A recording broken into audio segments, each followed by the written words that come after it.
Okay, folks, we are live once again. Your favorite topic, football topics, sprinkled with a hint of blue cheese. I'm your host, Jono, over here in New Jersey. Over across on the river, New York City, is the captain. Captain, say hello to the folks. Hello. All right. We are going to head on down south by, our correspondent in the streets.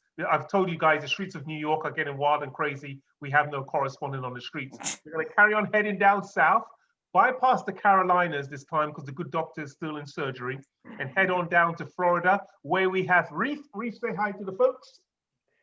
Hello, everybody. All right, excellent, good stuff. Let me quickly do a roundup, guys, of the leagues in Europe, the top leagues in Europe. Red Bull Leipzig is on top of the Bundesliga with 10 points. Over in La Liga, David Silva's Real Sociedad and Uma Emery's Villarreal are actually top of the La Liga at this moment.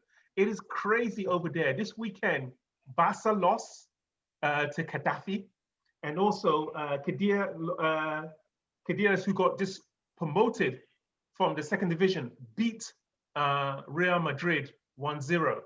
A lot of cracks are happening over there, and we'll discuss a little bit in a few minutes.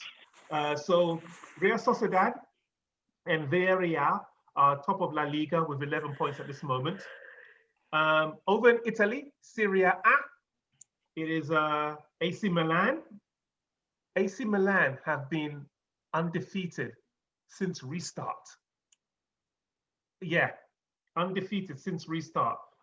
They won the Milan derby, beating Inter 2-1 with Zlatan. I am the greatest player of my generation.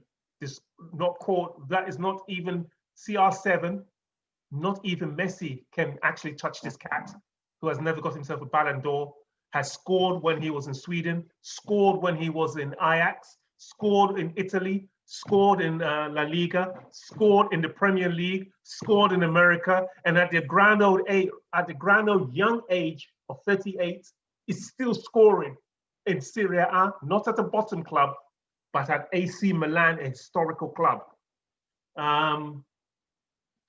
You can take your Cristiano Ronaldos, you can take your Messis, and you can go take a long walk on a short pier, as far as I'm concerned. Zlatan's the man.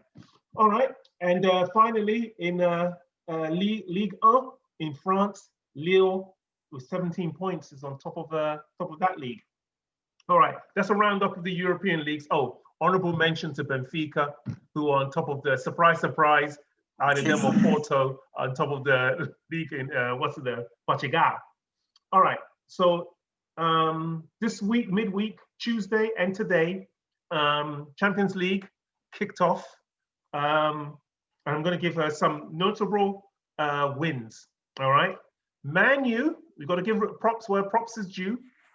Beat PSG 2-1. Bayern slapped Atletico Madrid 4-0. Stuttgart in Donetsk in from Ukraine were up 3-0 at halftime against Real Madrid and ended up winning 3-2. And there are we all did this discussion last week about which was the group of death, etc. and so forth. And I was telling you guys the group with Real Madrid, Shakhtar Donetsk, Inter Milan and Gladbach was the group of death. Everybody said, no, Real's gonna win it, blah, blah, blah, blah. Early doors, but they were down in the second half, 3-0. And I mean, this was not set pieces like how Man City got their goals, etc. This was football. This was dribbling through and beating up on Madrid left, right, and center. Finally, I'll give an honorable mention to Lazio versus Dortmund. Lazio winning 3-1 over there in Dortmund. Dortmund again having problems in the Champions League. Gentlemen, before we move on, does anybody have anything to add to the Champions League or any games that they want to chat? Especially those who watched the Bayern Munich slap Atletico Madrid 4-0. Shift. Uh, I had that game on in the background while I was working, and I really thought Atletico were doing well until Kingsley Coman had his first goal, and they just fell apart. And that is so unlike an Atletico team. Yeah. Like Suarez was slotting in, he had a couple of chances. They were doing well, and once Kingsley Coman scored, Bayern were looking like how they were looking in the Champions League last. Seriously. Yeah. But do you know what was surprising about that? It was half time. When they came back at half time, Felix scored a quick goal, which was deemed offside. Would have put the game close, and then it didn't happen. It was overruled VAR, and then everything went to pot. Yeah, I think that, like I said, Simeone's teams rarely crumble, and they really crumble this time. Mm-hmm. And I think Bayern just had a point to prove because they're not doing that well in Bundesliga. They just needed to remind the world, hold on, when we want to, we can turn it on. And they turned it on in a half there. They turned that on. Reef, how say you to Man U on top of their group, beating PSG 2-1, and Chelsea at this moment sitting in Europa League spot? How say you? All right, I didn't watch the Man U game because I work and I'm not working from home, so I'm sorry. I have to be on the road when I'm working. You gotta do what you gotta do. I watched the highlights of Chelsea game, and I have to say I'm disappointed. You're playing at home in your own ground, and you're playing against a Spanish team, and you're at home. You're in the most comfortable zone you expect to be, and you have to score. I mean, it's been disappointed. I want to see Chelsea winning, at least winning 1-0, at least going with something positive from that. And we got with nothing. And eventually we have to go to play there, and we're going to be an away game, and it's going to be in a couple of weeks from now. And that's kind of like what I can say about what I check it out, and it's Chelsea. I didn't watch Man U. Shift. I will say this. There's a lot of positive to take out of that game because Mendy looked good. He seemed to communicate with the back four very well. Unlike Kepa, he made a couple of good saves. And it just gave me some hope for the future that we are going to get our defensive form back. I don't think home and away counts as much in this pandemic time. Things are just weird. And as we see in all the leagues where you have unexpected teams on top, Everton. So with that being said, you believe that Chelsea is going to go down to Sevilla and beat Sevilla and walk away with all 3 points? I mean, even if we don't beat them, but we looked like a good team. Against Southampton and West Brom, where we were leaking goals, Thiago Silva is good. Like, I want to take the positives out of that game, and the positives out of the game were defensively with Mendy in there, communicating well with his back four, Thiago Silva being a calming presence. It looked decent. The defense, and we had the better chances. Werner should have put one away. Yes, he should have. And then Mount had Werner like in the was it Mount or Pulisic who had a pass that went just a little bit too long. I think those are the best chances of the game, and we had the better chances. We controlled it, and the chances they had, our defense stepped up. Mendy made one incredible save, and more than just the save, it is about the communication between the keeper and the back four, and that communication was there for the first time in a long time. I'll give you that. We're going to talk about the weekend in a few minutes and so forth. So that was good. All right, Reef, go ahead. Sure, I will remind you something. Remember that game, because remember, it's a goal differential. And if you're going to go to it in one point in the end of the season, I will remind you that game, because goal differential, this is mean you have opposite goal that can hurt you in the future. So going out with the game when you're playing at home and you're going with 0-0 is not good for you. See, honestly, I think coming first or second in Champions League is not that much of a difference these days. They're all good teams. And as long as we get out of the group and a 0-0 against the best team, not the best result, look at the positives. It wasn't a bad result, and our defense played well. That's all I'm asking. Look at the positives. We'll take the positives. All right.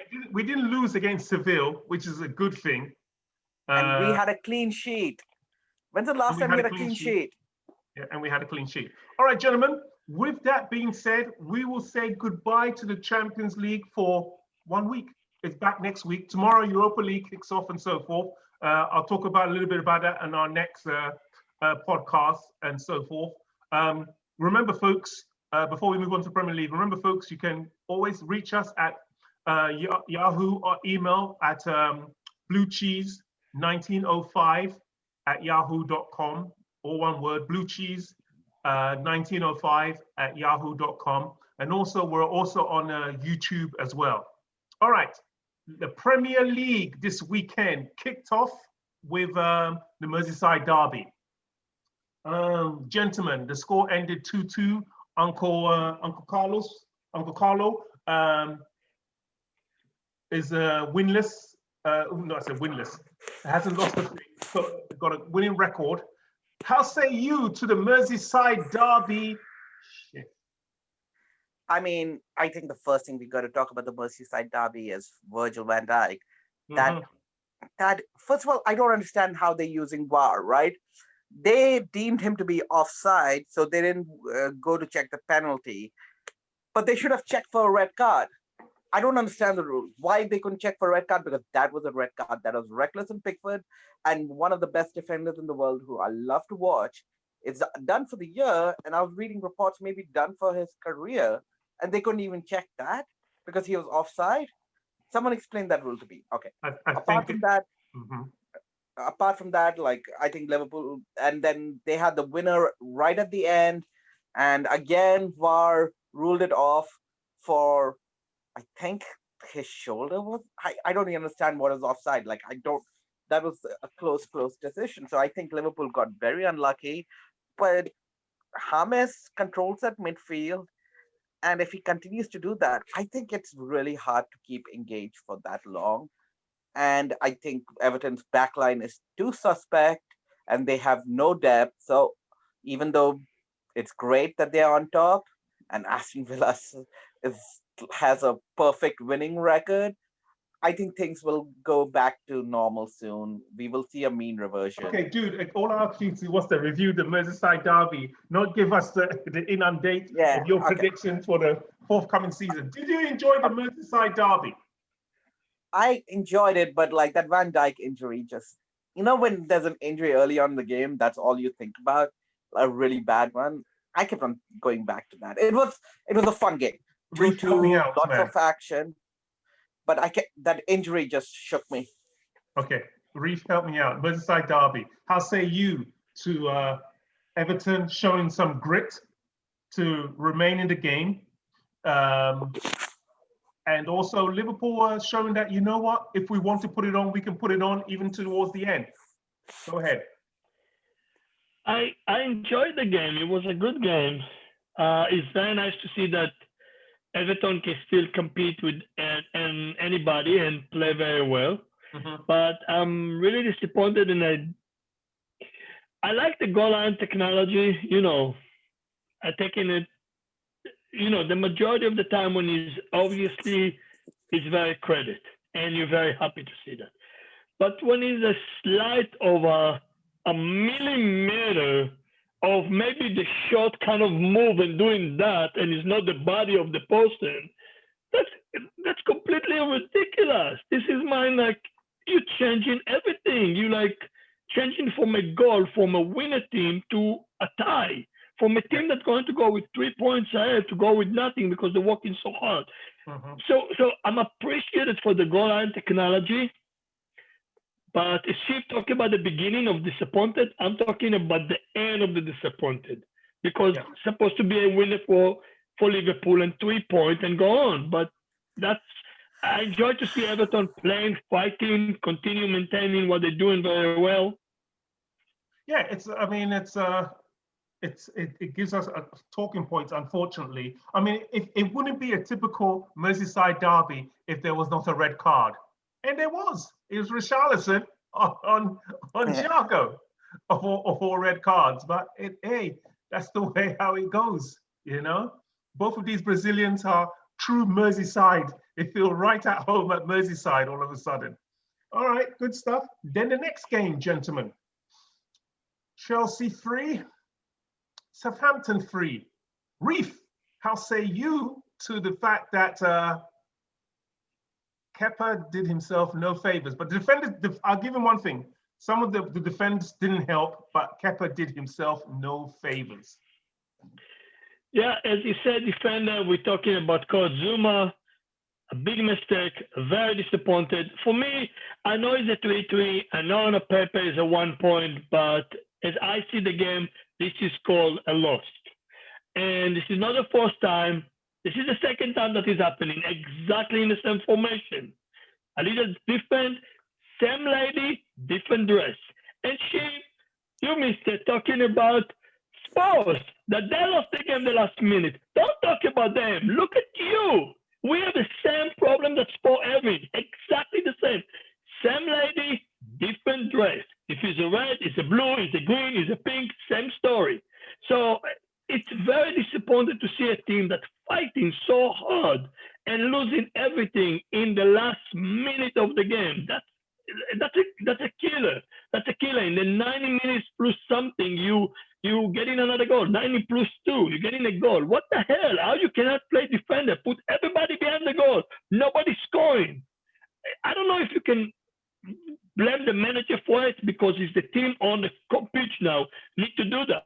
You have to block it. You have to be a wall. You have to protect your winning. And, you know, we have holes and we're getting a goal and we're coming back with the loss or a tie.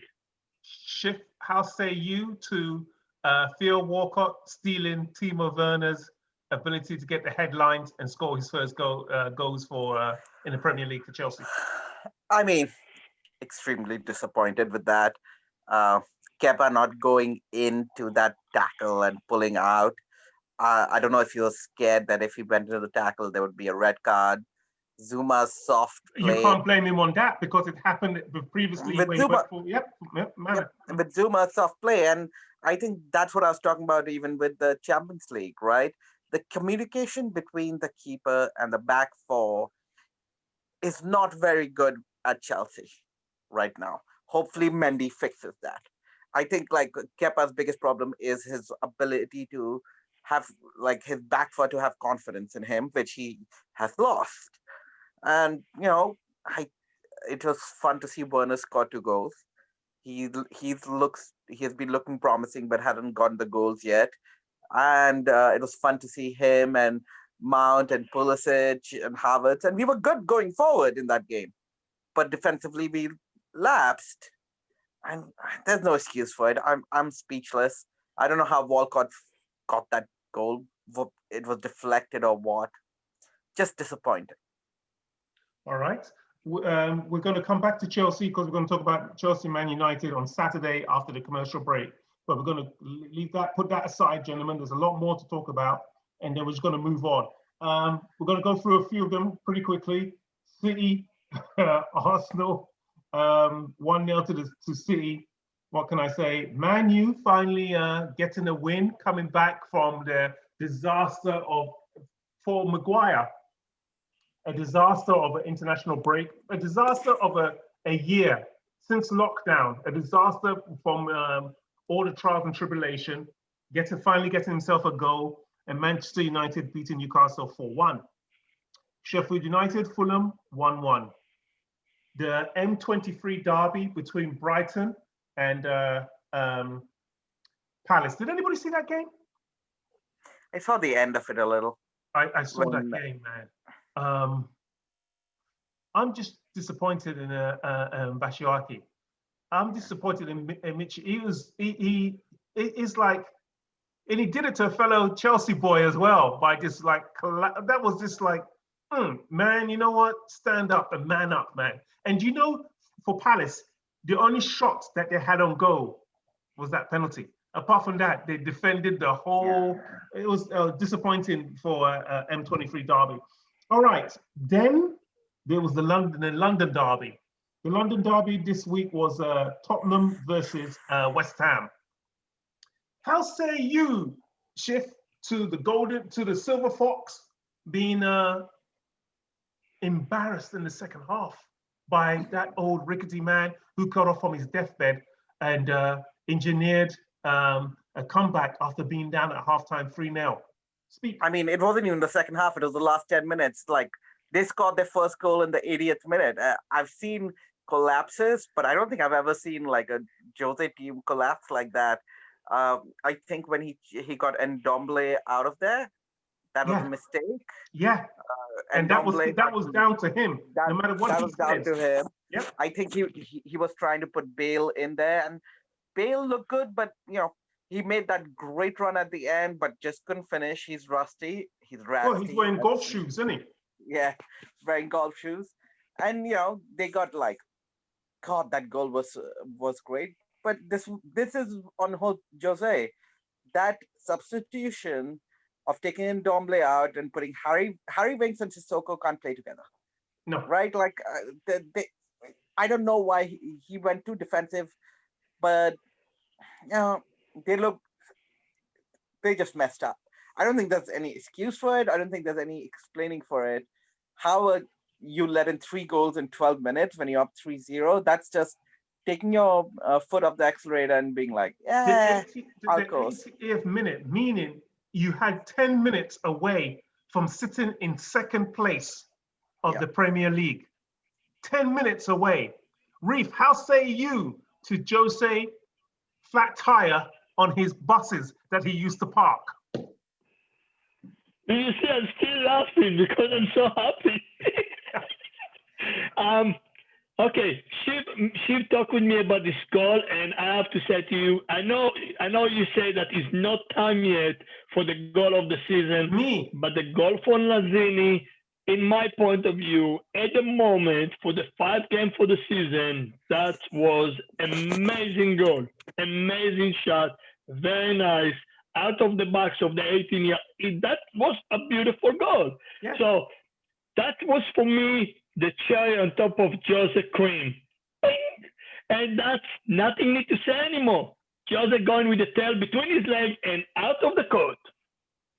Okay. Why do you hate Jose so much? I don't understand. It's not about hate. I don't hate Jose. Excuse me. He's managing Spurs. He used to manage Chelsea. He used to manage Man U. Look what he's moving to all the Premier League. Who is next? Manchester City? He should be so lucky. He should be so lucky to have if he could have a nation, a sovereignty, and Emirates behind him financially. He should be so lucky. All right. Then we had the Midland Derby between Leicester and Aston Villa, and Aston Villa won 1-0 with ex-Chelsea boy. This weekend is all Chelsea, Despite our game, this whole weekend is Chelsea.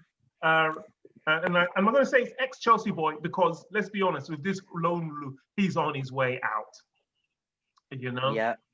He's on his way out, and he's going out with a big bang. Scoring a screecher right at the end and winning that Midland Derby. And Aston Villa is actually sitting at this moment in second place, believe it or not. Everybody else keeps on messing around. I mean, Liverpool are going to tie in the Merseyside Derby, and Spurs are going to, and Chelsea are going to give away points. Someone has to sit there, right? And at this moment, sure. Yeah, and they haven't lost a game. They've won all 4 of the games. So they're like Everton has played 5. They played 4. Yeah. Wow. Yeah.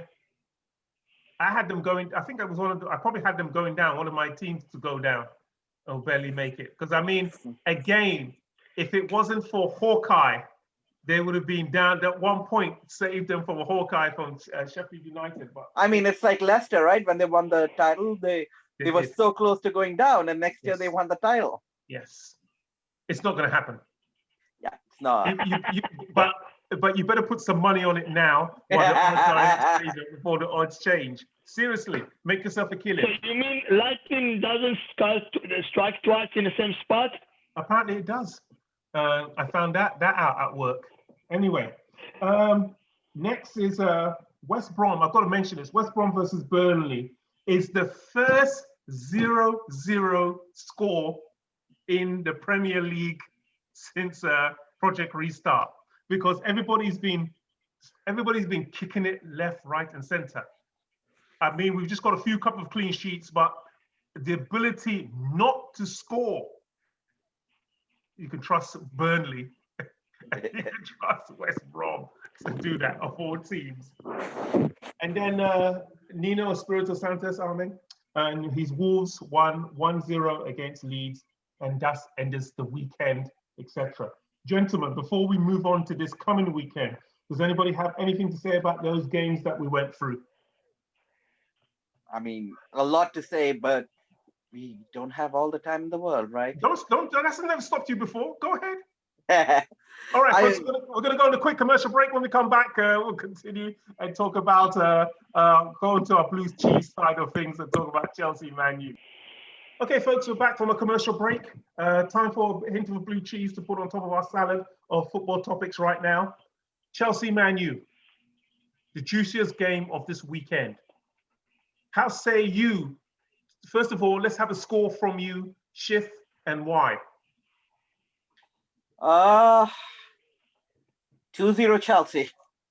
Why? Well, I think we're going to get a defense sorted, and Man United still has comical defense, and Ole will get it wrong. I think today they were good because he got it right. He didn't play Pogba and Matic in front. He got McTominay and Fred to protect that fragile back four, but Ole just doesn't learn. And I'm confident that he's going to put Pogba back in that one of those two and drop Fred or McTominay, and they're going to be exposed. Okay. And like Luke Shaw and Luke Shaw's defending is idiotic at times, and Maguire's just actually they don't have Maguire, right? Because Maguire. Why would they not have Maguire? Didn't he get a red card? Oh, that was for England. Sorry. So they don't have Martial. They don't have Martial. Cavani will probably come off the bench. So their attacking threats already weak. Okay. I think their defense is bad, and Ole won't protect the back four like he did today. All right, but like he did yesterday. But all right, just before we go on, I'm going to throw something at you. I'm going to go straight to Reef with this. But listen, tell me how many penalties do Man United get? And you gave us a 2-0 score. Reef, how say you to Manchester United versus Chelsea? What the score and why? I know she's not looking at. I all the time looking at playing at home, playing away. We're playing in Manchester. We're going away. Manchester, we're playing at home. You know, I want to say Chelsea 2-1, but my true feeling is going to be 2-2. Why? Because, you know, Manchester all the time surprised. They're playing at home. You know, I believe they are coming on his right foot this game. Playing against Chelsea, trying to shut down everything they're talking about Chelsea. And I believe it's going to be, I want it to be 2-1 Chelsea win, but I believe it's going to be 2-2. All right, let me throw this at you now, Reef. Can Man United score? Oh, yeah. Right. So, Shift, they have strikers like Mason Greenwood. They have strikers like Marcus Rashford. And worst case scenario, they have a professional striker from Uruguay who has played in Serie A, La Liga, and he can just lie down on the ground and put the ball into the net if need be. Because they are renowned for penalties left, right, and center. Did you see the game against Paris Saint-Germain? What was the first score? Who was it? Martial falling down, and I'm saying falling down, and got himself a penalty. Straight away against Spurs, even though they lost 6-1, they did score. Why? Because they fell down and got themselves a penalty. So somewhere along the way, a Manchester United player is going to take a sleep on that green carpet, right in our box, and get himself a penalty. How say you to that, And Schiff? honestly, Go ahead. Chelsea defense lately is very, very slacking, and they will slack in the defense, and they will give them the penalty. They will, that's what I'm saying, and I believe in 2-2. I'm sorry, this is kind of truly. Schiff?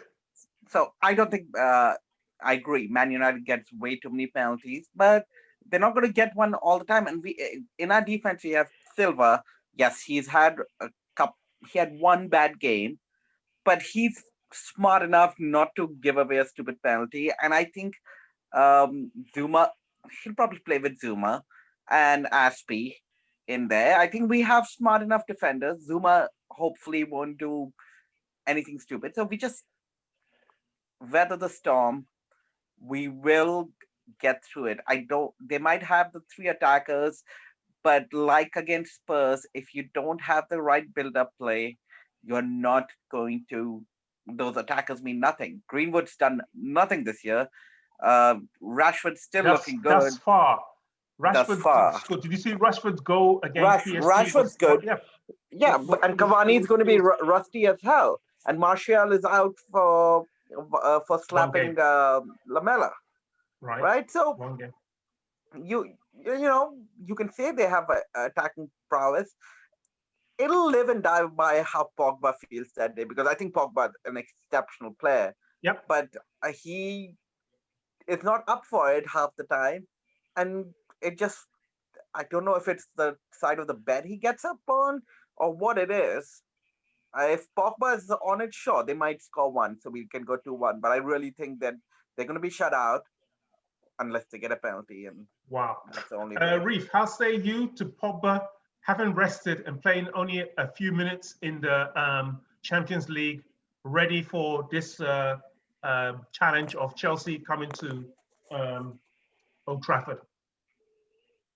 I think it's very good. I think it's a very good, smart idea to you say he's being rested the last game, right? He just played the last 10 to 15 minutes of the last Champions League game.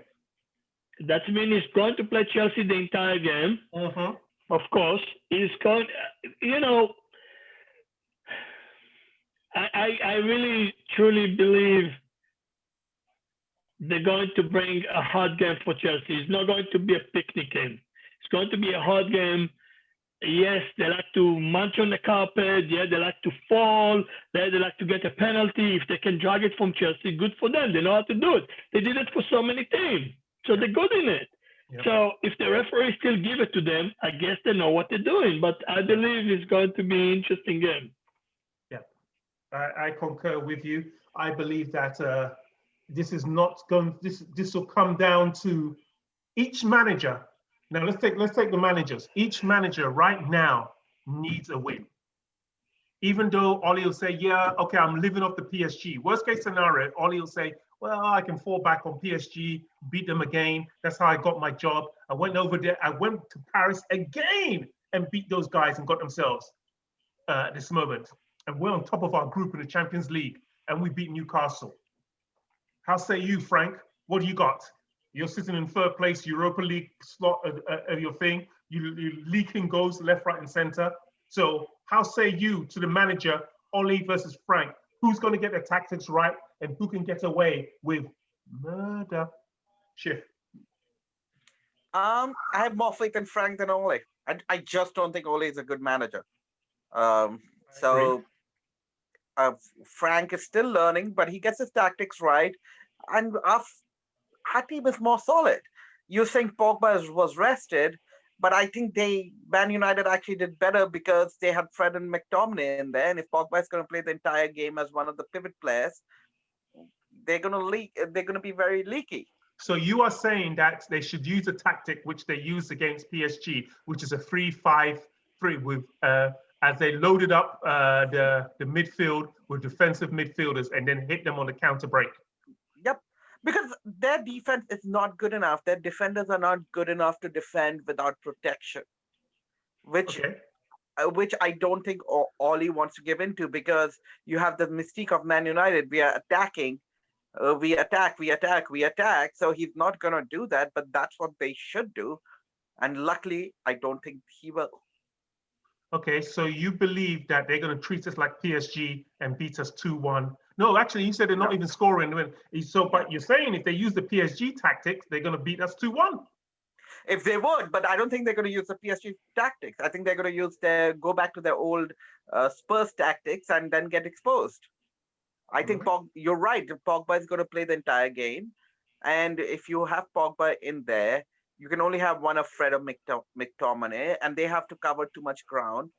I mean, I think they'll go to 4 in the back again. I don't think they're going to go to stay with 3 in the back. All right. How say you to this? And this is how I believe that it should line up. 3, diamond, 2. Meaning, this is how they should line up the back with Bailly, Maguire, and Wan-Bissaka. The 4 diamond will be Matic, Pogba, Van de Beek, and top of the diamond will be Bruno, and the 2 attacking players will be Mason Greenwood with pace and Rashford. I mean, that sounds like a really interesting lineup. I'd like to see them try it. I'd actually be shocked if Ollie was that adventurous. But that would be a good. And I would put McTominay instead of Matic. I think Matic is past it. Fair enough. I concur with you. I was surprised there was name. Reef, go ahead. I do believe, honestly, I kind of like I'm looking on the lineup for menu from this Champions League that you're just talking about, and it's like 3-4-1-2. I mean, you know, not being genius, but if something is working, why not maintain it? If it's working for them and they got a good result with that as a menu, I absolutely believe he's going to mimic it. He will play the same formation. But maybe because it's Chelsea is trying to change the formation. But if I'm the manager, I will start with this formation because I have a good results with this formation. And I will face Chelsea with the same formation. Remind me what were the 3 in the back for Man U on PSG, please? The 3 at the back is Losha on the left. On the right was Tanzeb. Yeah, Axel. And the center is Lindelof. Because Lindelof is actually a better defender without Maguire being there. Yeah. To be honest. But Maguire did not even come as a sub. Yeah, I know. He needed a break mentally. But with those back 3, that's a very small back 3. It's a small, yes, it is a very small back 3, but our attacking lineup now is small because they're not going to play Giroud or what's it. So our attacking lineup is small. We have Timo, we have Pulisic, and we got small guys. Yeah, you're right.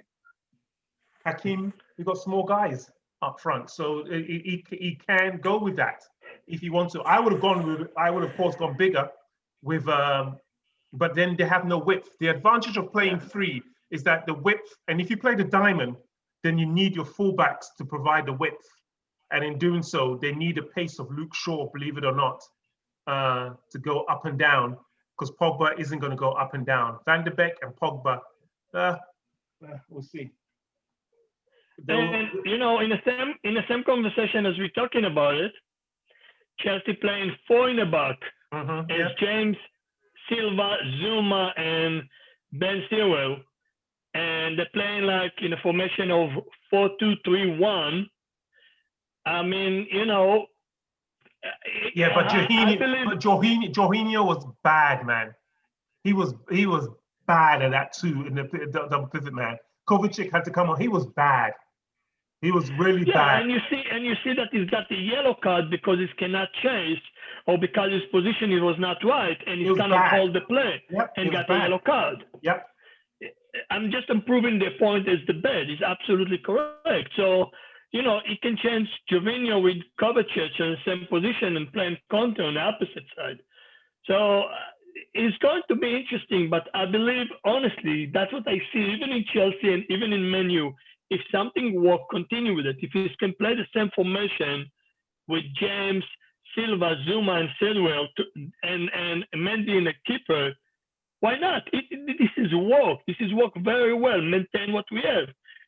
I'm curious to know what he's going to do for this weekend after he's come with 0-0 for the Champions The League. question is, can Silva still play almost back-to-back games? How Yeah, much I know. games rest does he need between games, especially at the Premier League? If it's different if you're going against Seville, I get that, but now you're going against Greenwood and Rashford, who are no slow, small chickens. They're fast. There's fast and there's pace and there's problems getting through. But he's a professional, and I'll give him that. All right. So again, our predictions are: Reef has gone for 2-2. Schiff has gone for 2-0 for some strange, bizarre reason. And I'm going to actually go and put it as this. I'm going for 3-2 Chelsea win.